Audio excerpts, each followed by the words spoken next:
conscious? Is she conscious? Yeah. Ma'am, what's your name? Huh? Tiffany. I can't hear you. Tiffany? Mm-hmm. All right, Tiffany, I'm going to change these handcuffs out, okay? And then I'm going to roll you over and I'm going to sit you up, all right?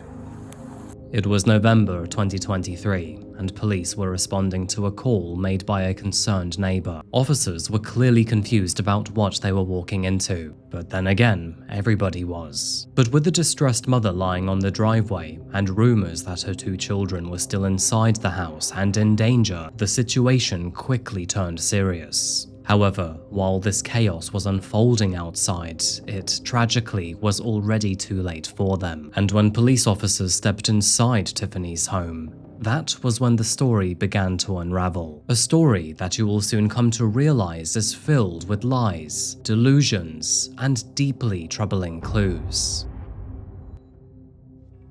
Hi there folks, my name is Adrian, and today we're traveling to Kentucky to look at a story that left a town in disbelief. You know, I have to say, this story really will leave you wondering what happens behind closed doors, not only for the family and all of the social media left behind, but also all of those red flags which were kind of seen but never fully realized. Now I have to say, we've got quite a lot to cover in this one, which is slightly different to the usual. And so, on that note, please grab yourself a coffee, get comfortable, and let's caffeinate while we investigate. This is the case of Tiffanie Lucas.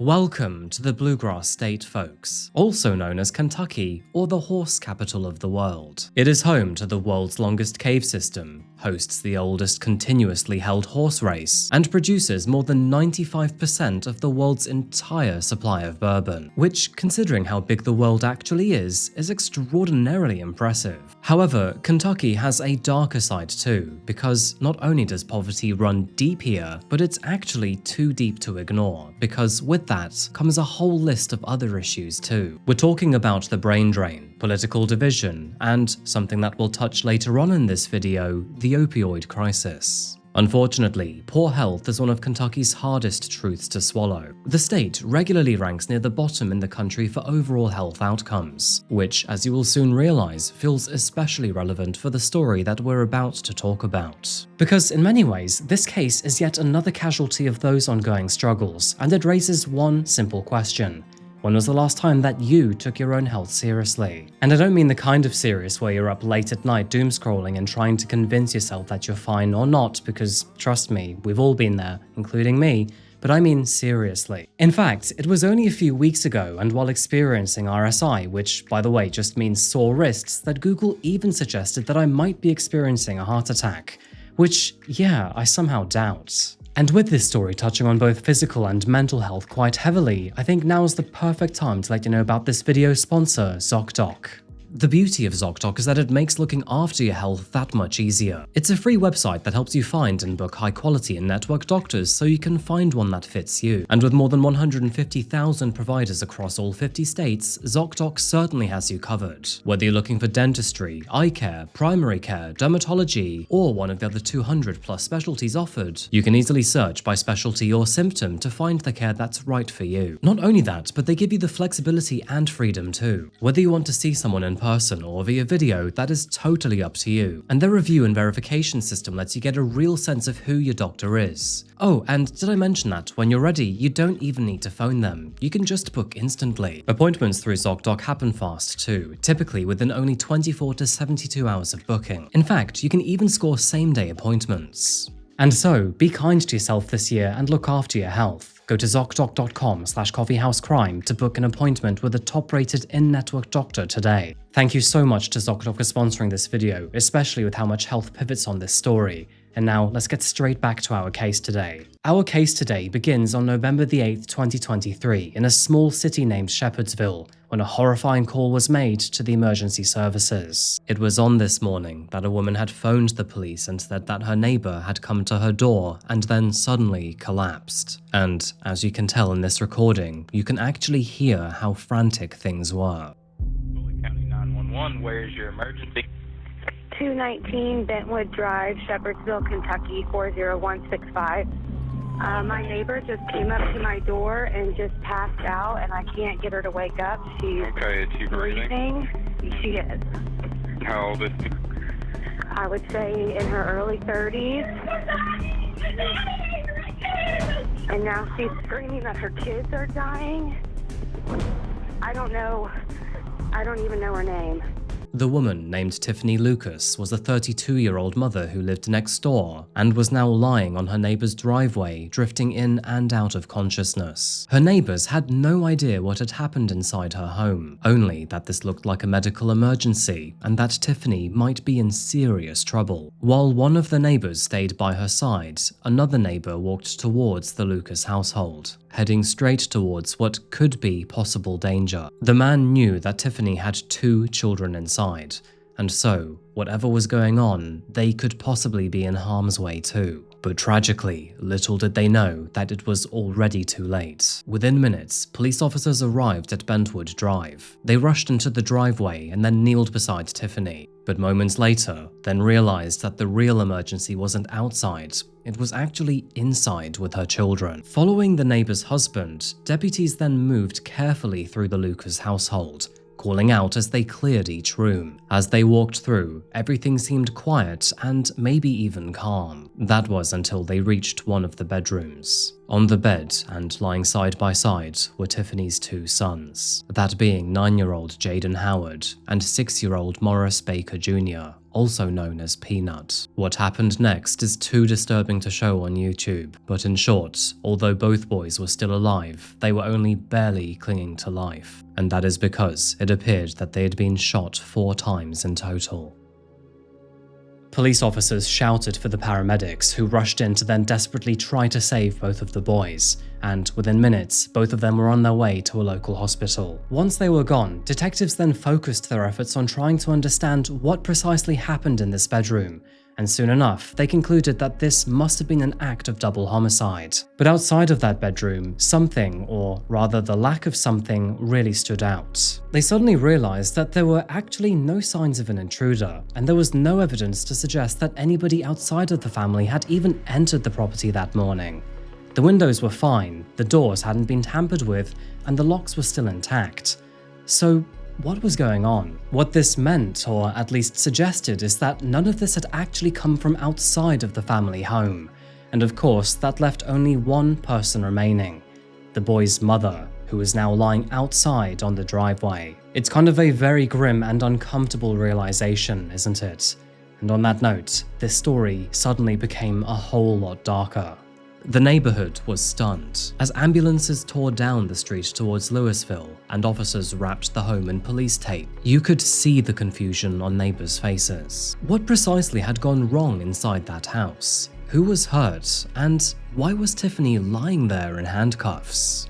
So, focusing back on Tiffanie for a moment, officers described her as dazed and disoriented, but not seriously injured, which, given the circumstances, actually made them more uneasy. Paramedics checked her over and found only a small cut near her ear, something that she later described as a graze from an attempted self-inflicted gunshot. But the thing is, it barely even looked like a wound at all, because not only was there no major bleeding, but there was no real trauma either. The neighbor who had entered the house before police arrived had one blunt theory to all of this confusion, the same one that most of us are already thinking, that tragically, Tiffanie had shot her own children. And the thing is, at this point in the investigation, it seems like officers were coming to the very same conclusion. And so, right there on the driveway, she was placed in handcuffs and arrested on the spot. From the outside, things now looked even worse than before. All the neighbors could see was a mother rambling incoherently in handcuffs, surrounded by more than a dozen police cars and ambulances who were now swarming her home, and 2 children who were now missing. And tragically, by that afternoon, that disbelief turned into something far heavier, because despite doctors' best efforts, both Jaden and Morris would die from their injuries. By the evening, they were both pronounced dead at the children's hospital. Almost immediately, the charges against Tiffanie Lucas were now upgraded from attempted murder to 2 counts of homicide. Whatever had happened inside that family home, the consequences were now irreversible, and of course, at the center of it all was their mother.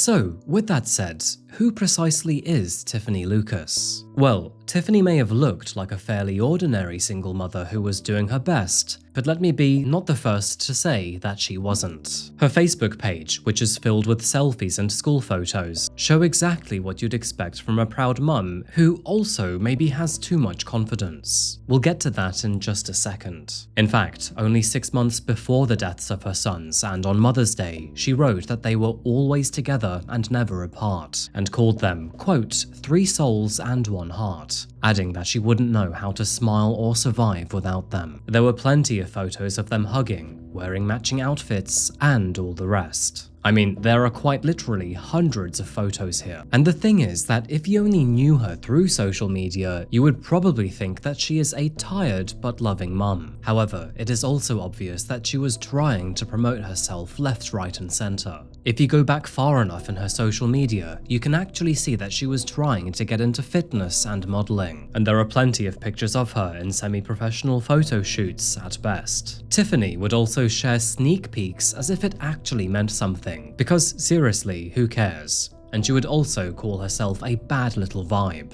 She would even try to launch her very own runway show, which ultimately would flop. Many of her photos showed her in sports gear and outfits, in front of seemingly expensive cars, and wearing designer handbags. I really like this one, by the way, where she's sticking her butt out so hard that she's essentially Donald Duck, and her handbag is just kind of slapped leaning against her. A lot of her posts were self-indulgent too. For example, there is this one where she wrote, "Leveled up and only look back in pictures. Simply the best, better than the rest." Except that she spelt leveled incorrectly, and even managed to get Tina Turner's lyrics wrong too. I'd like to remind you that while all of this was going on, she was also posting pictures of being the perfect mother. Which, I don't know, it just kind of feels a little bit immature, especially while you're raising children. And the truth is that the deeper that you look, the more that her image starts to feel more like a performance than anything else. Kind of like she was trying to compensate for something. And that's true, because behind the scenes, Tiffany's life had been unraveling for years. So, let's rewind for a moment and go right back to the beginning. The truth is that, although we do know that Tiffanie grew up in Kentucky, there is not much information known about her childhood.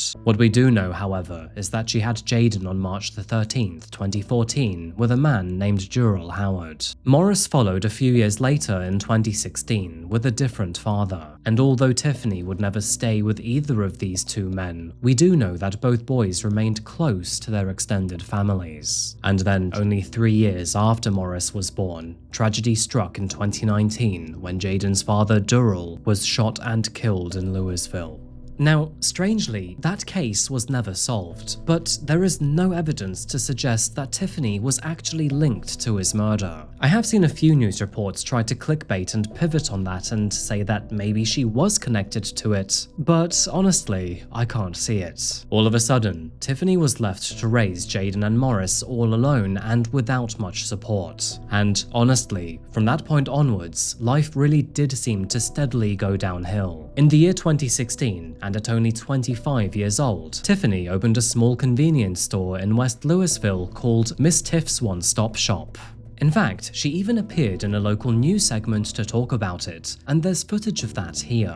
A lot of people don't make their way down here, but if there's a Walmart, you come out of the woodworks for Walmart. So probably would have brought a lot of people to, stop and check us out. It is kind of strange to watch that footage now, because that business wouldn't last. And we should probably talk about her former low-level arrests too. It was in the late 2010s that Tiffanie was arrested for drug possession, receiving stolen property, and other minor offenses. At one point, she even allegedly served a month in jail on a drug conviction. Nothing that would have been enough to mark her as dangerous, but certainly enough to show that she was in fact struggling. After that jail time, she mostly fell off the radar, at least publicly. But privately, things were still deteriorating, and by 2023, Tiffanie was both unemployed and using drugs again, and it turns out that her home on Bentwood Drive reflected that. Relatives described the house as filthy and barely functional. Utilities had allegedly been shut off for non-payment, and trash had now piled up.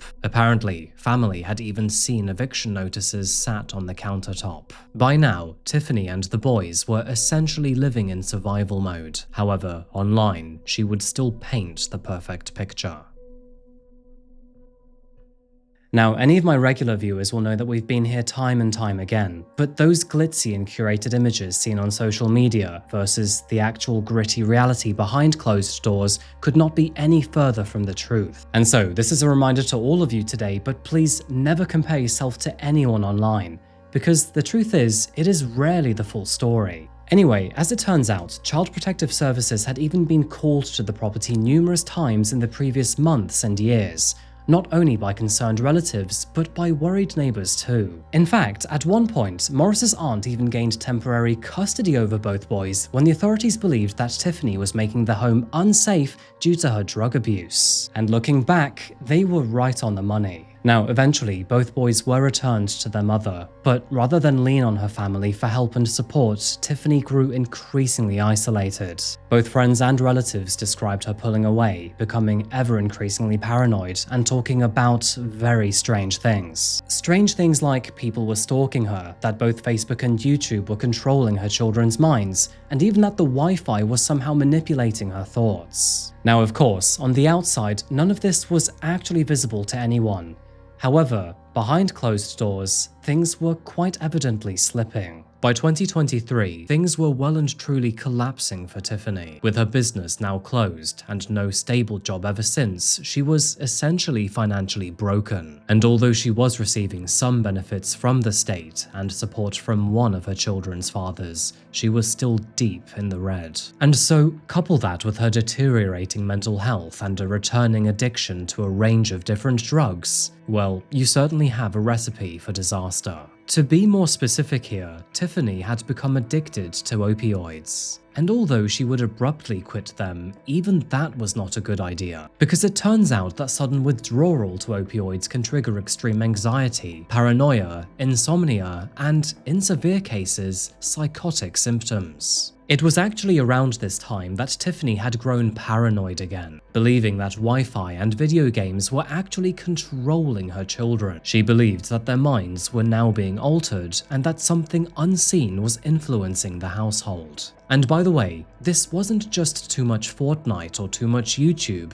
but it sounded like genuine fear. And personally, I think that is what makes this part of the story so unsettling, because while all of this was going on, life on the outside just carried on as usual. Again, I would like to reiterate here that this wasn't some sort of huge moment of alarm for Jaden and Morris, but instead a mild and lingering worry, until one day, they were gone. On the day before the murders, that being November the 7th, 2023, Tiffanie took Jaden and Morris out to a Waffle House, where surveillance footage shows the three of them sitting in a booth like any other family. The boys can be seen eating, while Tiffanie scrolls through her phone like she has so many times before. Nothing looks strange, and if you didn't know the ending to this story, you would never look twice at that video. But of course, unfortunately, we all know what happened next. Although the following day was a school day, both Morris and Jaden never made it onto the bus. We don't know whether Tiffanie intentionally kept them home or if they simply missed it,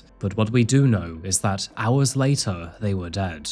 At approximately 11 AM, a neighbor's Ring doorbell camera recorded 4 gunshots over the course of roughly 30 seconds. And after the final shot, there was a gap of several minutes before Tiffanie herself appeared outside screaming for help. It is reported that, during that moment of quietness, she then allegedly tried to take her own life, and that is when the gun jammed. Whether that's true or not, we may never actually know. However, it would explain the small graze along the back of her ear and why the weapon was found on her bed. With Jaden and Morris pronounced dead and Tiffanie now in custody, officers were of course desperate to understand what happened and why. And so it is no surprise that, later that same day, Tiffanie was then brought into the sheriff's office for questioning. As you can see, she was still wearing the same clothes from that morning, and, to be honest with you, still looked just as disheveled as when she had originally been picked up. It is worth highlighting here that Detective Richard Beale, who sat in on the interrogation, had already walked through that bedroom. He had already seen the bed, the blood, and the bullets. And now he had to sit face to face with their alleged killer and ask her to explain what happened. And let's just say that the entire thing was bizarre at best. I feel like I've been manipulating the game systems and everything, been manipulating my children, manipulating my mind. Who is? All them game systems and, just everything. The games, you said? Yeah, like PlayStations, all the games the kids play. Yeah. It manipulates their minds and then they get to your mind. Stuff that's on the internet that you have access to now is It's terrible. It's terrible for the kids and they need to stop. Like, my kids are beautiful angels, you know? And were they misbehaving earlier? No. No? No. They're perfect. They are? Do you know what happened to them today? Can you talk to me about that? I just did. Hmm? I just did. As you can tell, Tiffanie was obsessed with talking about technology which she believed manipulated her and her children. She kept ranting about mobile phones, video games, YouTube, and the internet, and spoke as if they were actively controlling her household and slowly breaking her family apart. And honestly, it didn't really sound like technology at all. It sounded like something else. Being the only sane person between the two, Detective Beale eventually guided the conversation back to the obvious question. Of course, that being, if you love your children, then how did they end up shot? And that is when she brought up a name that no one in the room had ever heard before. That being Parker Borders. And what followed next sounded less like a confession and more like a conspiracy theory. Can you just send me the mental, please? Hmm? Can you just take me to the mental? We'll help you out there. But if you didn't do it, who did it? I don't have nothing else to say. Our Father who art in heaven, hallowed be thy name. Thy kingdom come, thy will be done on earth as it is in heaven. Give us this day our daily bread, and forgive us our trespasses. So, to recap here, Tiffanie now claimed that a man named Parker Borders had been manipulating her mind for years, and that included not only planting strange ideas in her mind, but even controlling her phone. But when detectives asked where Parker was, or what he did, or even where he lived, well, Tiffanie, she could not answer any of those questions. Instead, all she said is that apparently he lived close enough to remotely manipulate her. She could never provide any real or verifiable information either, only the sorts of things that would, in essence, help her defense. For example, she claimed that the gun apparently belonged to Parker. And as the interview went on, you really could tell that Tiffanie was slowly cracking under the surface. In fact, she would even go on to ask for help and a psychiatric evaluation. And by the end of it, investigators really did have enough. In fact, they were quite sure that there was no accomplice, no intruder, and no Parker Borders. This was just a woman who refused to take accountability and, in return, created an imaginary figure. The whole Parker Borders scenario was absolutely surreal. But, of course, detectives would still have to take it seriously. I mean, if there was even a 1% chance that a man who was capable of murdering a child was still out there, then it was worth checking. They ran the name through databases, searched local records, looked for prior contacts, and even searched through addresses. Anything that might connect a so-called Parker Borders to Tiffanie Lucas. Yet, even still, despite their best efforts, they found nothing. And that's because Parker Borders simply did not exist whatsoever. And once that became overwhelmingly clear to police officers, Tiffany's story started to look less like a lead and more like a delusion, because even without her statement, the evidence already told a rather straightforward story. So, what precisely did that look like anyway? To begin with, there were no signs of forced entry, no unknown fingerprints, and no indication that anyone else had ever stepped foot inside that bedroom before the children were shot. And what was left behind at the property suggested that the house was not the scene of an invasion or a struggle either. It was quiet, contained, and essentially undisturbed, except of course for the bed where both boys were found clinging for their lives. And when confronted with all of this, Tiffanie suddenly pivoted. Now, it apparently was all some sort of accident. I would like to remind you here that investigators found 4 spent bullet casings throughout that bedroom, and both Jaden and Morris had been fatally shot. That does not sound like an accident to me. The Ring doorbell camera also recorded those 4 gunshots over a period of roughly 30 seconds. That was not in quick succession, meaning that the shooter had plenty of time to figure out and think about what they were doing. To emphasize here, the more that I looked into this case, the more I realized that Tiffanie is the kind of person who will never take accountability. She will never look at her actions or flaws and think, yeah, I need to correct them. Because all of us are broken in some ways, right? And none of us are perfect. But the difference between a good person and a bad person is the ability to reflect and improve. And here Tiffanie was, making imaginary figures to take the blame for her own drug-fueled actions. Moving into the legal proceedings of this case, once the interrogation ended and the evidence had been processed, everything else seemed to move quite quickly. And that is because there was not much mystery left about what happened inside the house. The only real question now was for the courts to determine how Tiffanie would be held responsible and whether her mental state would change the outcome. As you already know, she was formally charged with 2 counts of murder, 1 for each of her sons. And not only that, but her bond was also set at $2 million, meaning that there was no realistic chance that she would be released in the interim. Even early on in the investigation, her defense team made it clear that they intended to focus on her mental health. They never disputed whether she shot both boys, because obviously that would have been a complete waste of effort. In parallel, they signaled that they might pursue an insanity defense instead, arguing that she had been suffering from a severe mental health break which was brought on by drug use, withdrawal, and paranoia. Notice the nuance there, by the way.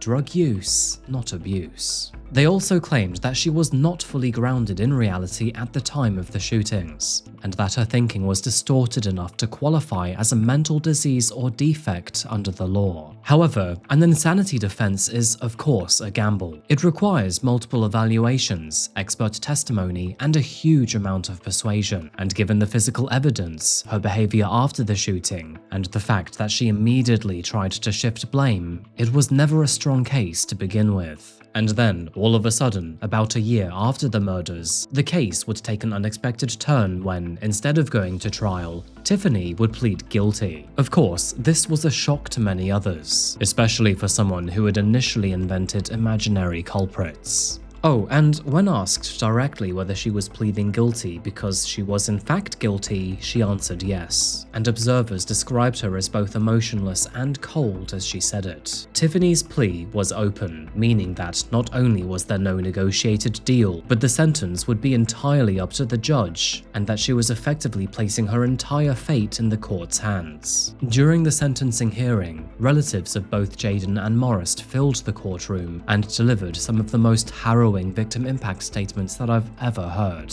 Filled with both anger and grief, it was clear that neither of the families were willing to show any mercy towards her, and honestly, it's hard to blame them. Every second of the day I hurt. And I hope they give you 2 life sentences without the possibility of parole. They loved you so much, but at the end of the day, you became what children their age fear the most, a monster.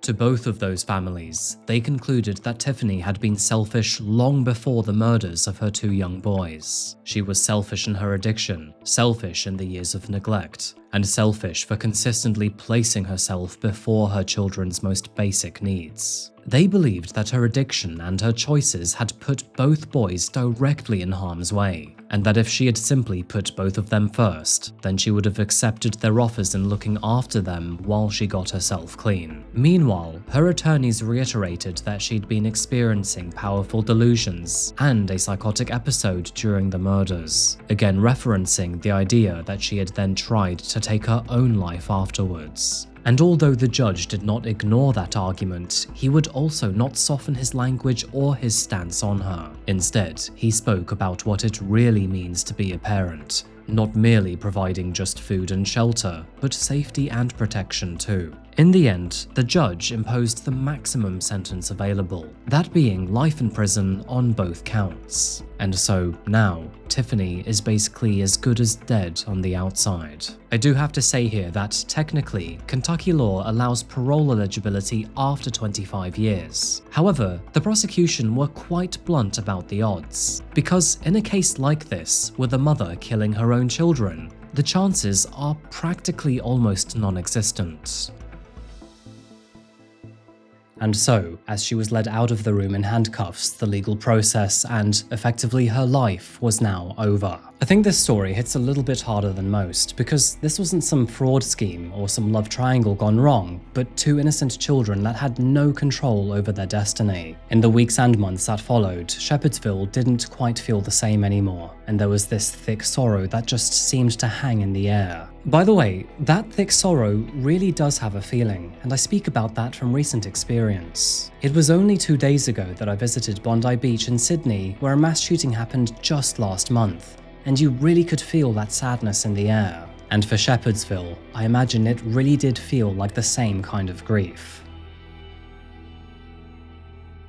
Many residents described the same emotion here: grief. A candlelight vigil was held just days later at a local church, where hundreds showed up, including friends, classmates, teachers, neighbors, and family. Family members spoke about how many of them had tried to step in and help Tiffanie and the boys. Several had called Child Protective Services over the years, while others had even offered to adopt them outright. Looking back, if the system had just listened a little more closely, then maybe Jaden and Morris may still be here. The Lucas household itself quietly transformed into a memorial, where flowers, stuffed animals, and letters were left at the door, and photos were taped to the fence. For multiple weeks, people stopped by to leave something behind. And, in a way, it became less of a crime scene and more a place of mourning. And through all of it, and across conversations and local news interviews alike, the same question kept surfacing up to the top. Could this maybe have been prevented?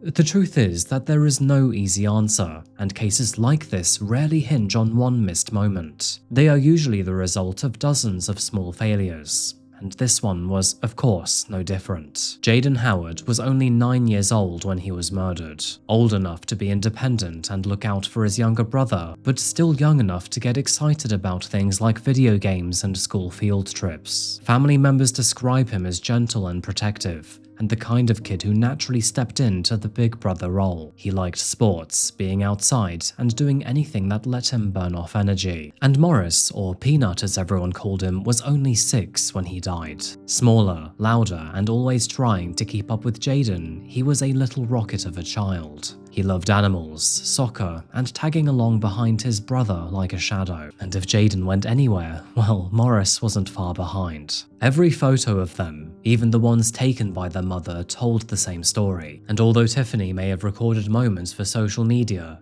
it was Jaden and Morris that were always genuine in every single one. They loved their mother.